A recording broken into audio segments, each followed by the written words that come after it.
nga kanang murag wa na gid siya nutrient. Pero man, kasagaran na to manilhigta, at tilo na tong yuta o bato.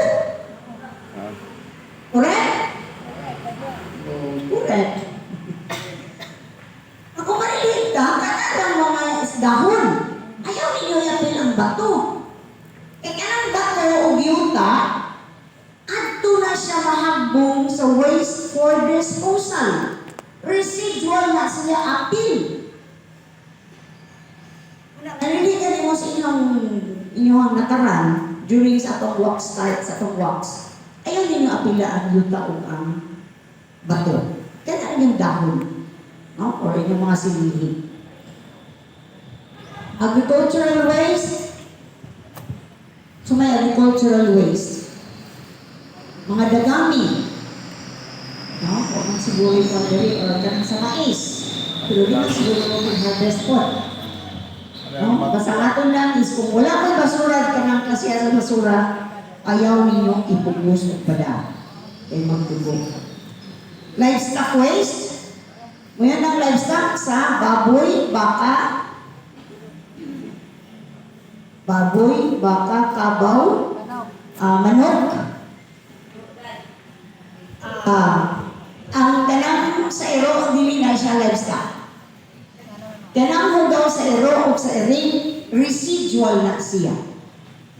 Considered na siya as residual. Why? Because there are some toxic substances aning maong mga biyak aning klasiya sa mga mananap. Makadaot na siya when in fact kung gusto kita composting, no, kung mag-compose ka sa atong sa pagsamalay, ayaw ninyo i-appeal sa inyong compost sa composting facility ninyo ang biya sa ring o sa ero. Kung kinana siya toxic substances mga kadaot. Okay, then recyclable. You have paper, metals, plastics, and glass. Any kind of glass. Bisan pa o ka ng mga buak. Dinifa kami sa tagbilaran. Wala man din na ikulita ako mga butilya.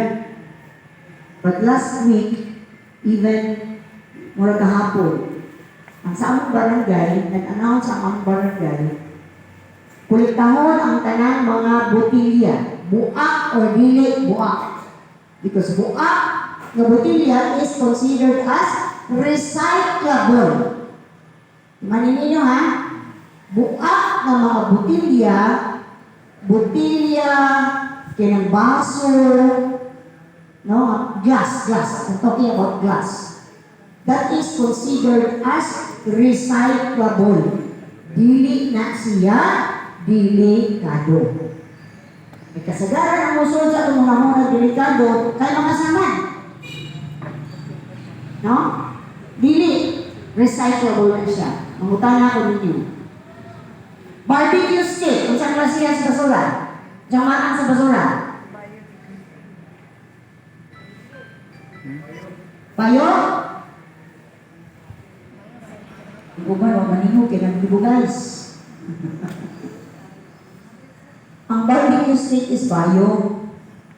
Kaya naman gulupan na nasa una, nag-humis mo ang characterization. Ang barbecue steak, ibutang niya o delikado sa pula na sudlanan. Ibutang niya, ibutang marimin mo sa pula na sudlanan. Delikado man naman. Yan ang delikado man, makatusok man. No? But actually, hindi na siya delikado, but it is biodegradable. In specifics, more siya klase sa mga papel, no? Old newspaper, white ledgers, old corrugated, mixed paper, then beverage cartoons. Bakit na siya? Ang mga sulat ito mga juice, mga milk, mga siya ipasabot na ito, used beverage cartoons. Cyclables, mga plastics, muna siyang natalala yung klase sa plastic. Tanawan ninyo, sa tubo, tubo sa mga drains. Plumbing. Plumbings, yes. consider na siya as plastic. Asa na ninyo ang mga kining disposable bitaw ang mga baso o kutsara kinindot na sa Jollibee? No, Jollibee. Pasensya na mo ha, sige di ko Jollibee kaya mga good favorite sa ako. Kapiliyon mo, where do you want to eat? Jollibee. No, isa rin sa matulog ni Makdo tungkol sa duwaan na pakapil. Nauna siya, asa ganin ka ng sulanan ito mga pagkaon, styro. No, styrofoam is considered as recyclables. Then, bottles, flat glass, and coolers. Kung ipasakot natin ang coolers, no? Kung sa Tagalog pa rin mga bubog. Ang mga buak. Metals, mga tin cans, mga copper, kanan sa mga wirings, steel, and then mga lata. Kanan mga example, kanan ng mga biya dito sa balay ng ipangpulihan ninyo, kanan mga clippings. No? Residual, atay ginwan na potential and then for disposal.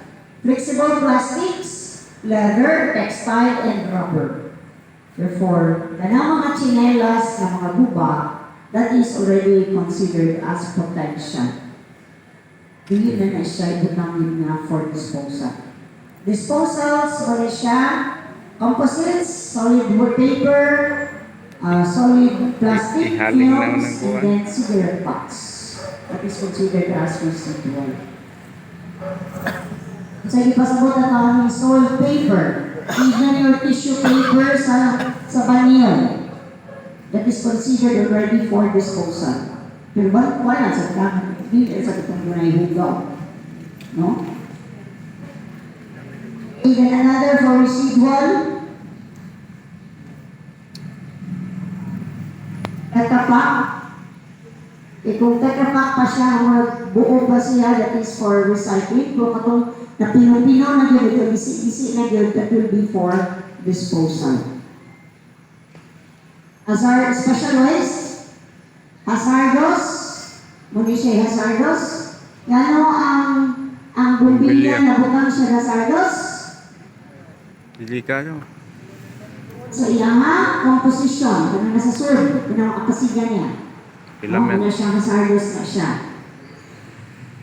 Then these are for hospital waste. Ulit ang hospital waste, sa clinics rin siya. Mga clinics and health centers. Okay, hospital din. Then you have bulky waste. Special waste hazardous, that is in details. Consider na kaning mga guba na itong mga cell phones, mga gadgets, no? That is considered as hazardous waste. Ganun na siya hazardous waste for the reason na doon na siya mga electronics na sa sunod na makalaot sa likat. Healthcare waste, panalitan, sa inyong balay, na ay diabetic. Ang diabetic is mag-inject na yuman once a week. Bayaw ko daron. Once a day, na yuman twice a day, correct? Na kanang iyang injection is, humanang tupper, labay-labay na siya. Na kung naamuanin sa iyong katsa-katsa kabalay, kanang iyang syringe, kanang iyang injection, ang na siya tabo ng nibor, no? Ibalik na ang tabo, tapos butang na ang cellophane. No? Na ato na siya ipadala nato. And bulky waste, construction debris, mga ligid. Pero sa inyo i-apilhan na ligid, dugay na kayo naka-standby. Ay bawal gani kung ang basura is naraan or 1 day old. Kita ganyan sa inyong basura more than at 1 day old, ang wala siyang i-discard. Hindi na mo i-apil, quick na. Balik na, muna siya atong components, no? Atong categories of waste. Sa atong paghipos sa itong basura later on, para ipakulat ka, tagaan mo o upat ka suganan.